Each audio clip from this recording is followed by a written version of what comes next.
Oxford مباحثے میں پاکستانی بیانیے کی جیت، بھارت اسٹوڈنٹ پینل سے بھی دلائل کی جنگ نہ جیت سکا۔ پاکستانی طلبہ موسیٰ حراج، اسرار خان کاکڑ اور احمد نواز خان نے بھارت کے مذہبی نظریہ سازوں پر مشتمل پینل کو منطق اور دلائل سے شکست دے دی۔ ووٹنگ میں پاکستانی موقف کو 2/3 اکثریت سے کامیابی ملی۔ پاکستانی ٹیم کو 106 جبکہ بھارتی ٹیم کو صرف 50 ووٹ ملے۔ اس سے پہلے پاکستان کے سابق چیئرمین جوائنٹ چیفز، سابق وزیر خارجہ اور ہائی کمشنر پر مشتمل پینل کے مقابلے میں بھارت کے جنرل نروانے، ڈاکٹر سبرامنیم سوامی اور سچن پائلٹ نے میدان میں اترنے سے ہی انکار کر دیا تھا۔ شدت پسند سوچ، کھوکھلے دعوے اور جھوٹے بیانیے، عالمی پلیٹ فارمز پر بھارت کے پاس اب یہی کل اثاثہ ہے۔ آکسفورڈ مباحثے میں پاکستانی طلبہ نے بھارتی پینل کو دلائل سے شکست فاش دی۔ مباحثے سے پہلے پاکستانی پینل میں سابق چیئرمین جوائنٹ چیفز، سابق وزیر خارجہ اور ہائی کمشنر شامل تھے۔ بھارت کو اپنی شکست واضح نظر آئی تو جنرل نروانے، ڈاکٹر سبرامنیم سوامی اور سچن پائلٹ پر مشتمل پینل نے میدان میں اترنے سے ہی انکار کر دیا۔ بھارت نے جے سائی دیپک اور پنڈت ستیش شرما جیسے مذہبی بیانیہ سازوں کو مباحثے میں بھیجا تو پاکستان نے فراخ دلی سے اپنے طلبہ کو پینل مقابلے کے لیے بھیج دیا۔ پاکستانی طلبہ موسیٰ حراج، اسرار خان کاکڑ اور احمد نواز نے بھارتی پینل کو منطق اور دلائل سے لاجواب کر دیا۔ بھارت میڈیا میں بہت شور مچاتا ہے، لیکن حقیقی علمی مباحثے میں پاکستانی نوجوان بھی بھارتی نظریہ سازوں پر بھاری ہیں۔ ووٹنگ میں پاکستانی موقف کو 2/3 اکثریت سے کامیابی ملی۔ مباحثے کے نتائج سے واضح ہوا کہ پاکستان کا فکری اور اخلاقی کیس مضبوط اور بااعتماد ہے۔ پاکستان نے ثابت کیا کہ ہمارا بیانیہ شخصیات کی قد سے نہیں، دلیل، قانون اور زمینی حقائق پر قوت پاتا ہے۔ پاکستان ایک حقیقت ہے، بھارت سے متاثر نہیں بلکہ اپنے مستقبل پر فوکس ہے۔ آکسفورڈ یونیورسٹی کے مباحثے میں پاکستانی طالب علم احمد نواز کی دلائل سے بھرپور گفتگو، کہا پاکستان سفارتی محاذ پر علاقائی طاقت بن چکا ہے۔ I stand here not just as a Pakistani, but as someone who believes in what this chamber stands for. That ideas are stronger than fear, and that hope is stronger than hatred. Pakistan is not obsessed with India. Pakistan is obsessed with its future.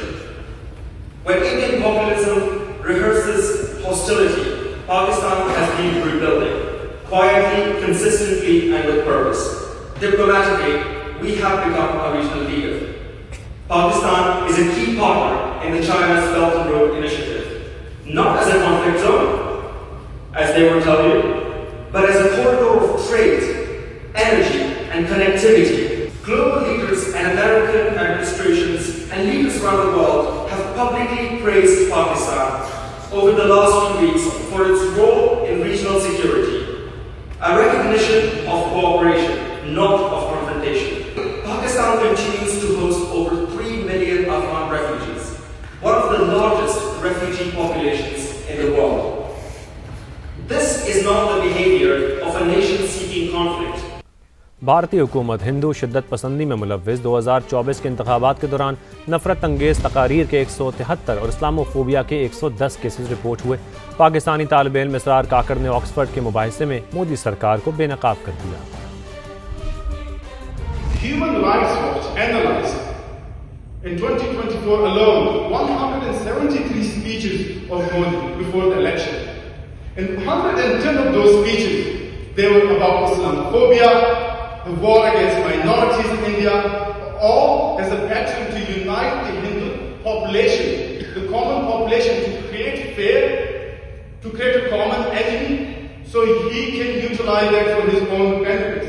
A prime minister who has been summoned prime minister twice before, once for the third time, and his speeches says the following: the Muslims are infiltrators, they threaten the safety of our children and daughters. He says that the opposition will bulldoze the Ram temple and return Hindu gods to attend. بھارتی وزیر اعظم Narendra Modi Nazi Germany سے متاثر ہیں۔ 2002 کے گجرات فسادات ہوں یا مسلمانوں کے خلاف اقدامات، مودی سرکار کے ہر اقدام میں نازی جرمنی کی جھلک ہے۔ پاکستانی طالب علم موسیٰ حراج کا کہنا تھا کہ بھارت میں فوجی کارروائیاں الیکشن کمیشن کیلنڈر کے مطابق ہوتی ہیں۔ Nazi Germany, a good lesson for us in Hindustan to learn and profit from. That is the ideology that sits in the Prime Minister's office today. From the ashes of the Gujarat riots in 2002, where Mr. Modi presided over the slaughter of 1,000 Muslims, the destruction of the Babri Masjid, their playbook has remained consistent. They do not fight because we are a threat to their borders. They fight us because we are necessary for their balance. Military action is driven by intelligence. I tell you, they are driven by the Election Commission of India's calendar. برطانیہ میں پاکستان کے high commissioner doctor محمد فیصل کا کہنا ہے کہ Oxford union کے تصدیق شدہ مباحثے سے بھارتی وفد عین وقت پر دستبردار ہوا. ہمارا موقف ہے کہ بھارت جو اپنی سیکیورٹی یا فورن پالیسی بتاتا ہے وہ پالیسی نہیں، ووٹ لینے کی اسکیم ہے. ہر الیکشن سے پہلے ماحول بنانے کے لیے ایسی پالیسی آتی ہے. ہندوستان جو اپنی سیکیورٹی پالیسی گردانتا ہے، بتاتا ہے، فورن پالیسی بتاتا ہے، وہ اصل میں فورن پالیسی نہیں ہے، وہ ایک پاپولسٹ اسٹریٹجی ہے، ووٹ لینے کی ایک اسکیم ہوتی ہے. انڈس واٹر کو بھی ایک ہائپ کریشن ہے کہ وہ ڈومیسٹک ایشو ہے، نہیں ہے.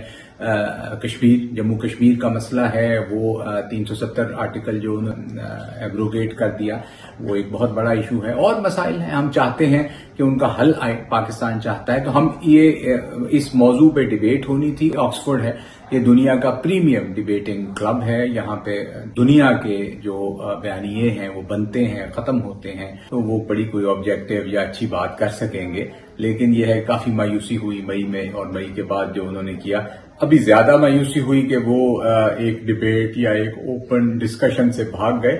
ہم اس کے لیے پوری طرح تیار تھے، ہم تیار ہیں. آکسفورڈ یونیورسٹی کے مباحثے میں پاکستانی طالب علم احمد نواز کے دلائل سے بھرپور گفتگو. کہا بھارت جارحیت کی مشقوں میں مصروف ہے اور پاکستان خاموشی سے تعمیر نو کے مقصد کی راہ پر گامزن ہے. بھارت کی طرف سے آخری ٹائم پہ پل آؤٹ کرنے ان کا جو مین پینل تھا پل آؤٹ کر لیا گیا. اس کی جگہ انہوں نے اپنی لو پروفائل ٹیم بھیجی. تو پاکستان نے بھی اپنا 3 پاکستانی طلبا ان کو میدان میں اتارا تھا. تینوں طلبا نے پاکستان کے جو دلائل ہیں بڑی خوبصورتی سے سامنے وہ لے ووٹنگ ہوئی. 2.5 سے زیادہ انہوں نے پاکستان کے موقف کے حق میں ووٹنگ. اس کے لیے پوری طرح تیار تھے.